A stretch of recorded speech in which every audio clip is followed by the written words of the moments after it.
দুদিন ধরে যা বৃষ্টি শুরু হয়েছে তার কি বলবো। হঠাৎই দেখি আমার ঘরের সামনে এসে এক দাদাভাই বেল বাজাচ্ছে, বলছে কোয়েল দিদিভাই বাড়ি আছো নাকি। তো আমি বাইরে গিয়ে দেখছি যে ডেলিভারি বয়।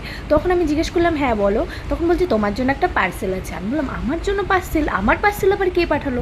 তখন পার্সেলটা হাতে নিয়ে দেখলাম ও এটা তো আমি 2-3 দিন আগে অর্ডার করেছিলাম ফ্লিপকার্ট থেকে। দেখেছো আমার কি ভুলো মন।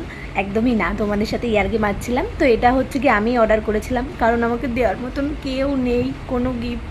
তো যাই হোক, গিফট দেওয়ার মতন কেউ না থাকলে হবে না, বরের পকেট তো ঠিকই আছে, বরের পকেট মেরে মেরে এইসব ড্রেস ঠিক হয়ে যাবে। তো যাই হোক দেখো আমি এই ড্রেসটি অর্ডার করেছি, তো ভীষণই প্রিটি একটি ড্রেস। তো আমি তো ভাবতেই পারিনি এত সুন্দর আসবে।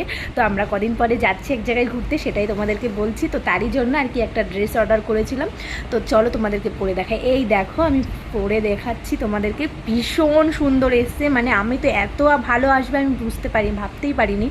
তো প্রতিবারই আমার মানে অনলাইন থেকে কোনো ড্রেস পোশাক যাই হোক কিছু অর্ডার করলে না কিছু খুঁত থাকবে। তো এটা একদমই নিখুঁত এসছে, মানে আমি এতটা আশা করিনি যে আসবে।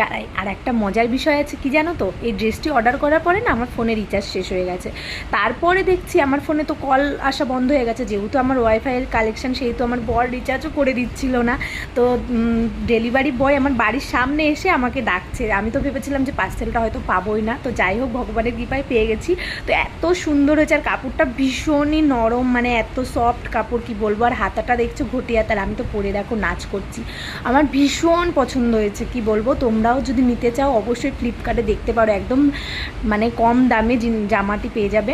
তো আমরা হচ্ছে গিয়ে আমি এই ধরনের ড্রেস বিয়ের আগে পরেছি, বিয়ের পরে পরিনি। ভাবলাম এখন তো মানে কি বলবো নতুন যুগ পড়ছে, মানে মানুষ এখন ইয়াং হয়ে যাচ্ছে আরও বেশি, তাই ভাবলাম আমিও একটা অর্ডার করে নিই, যেহেতু ঘুরতে যাচ্ছি সেখানে গিয়ে পরা হবে।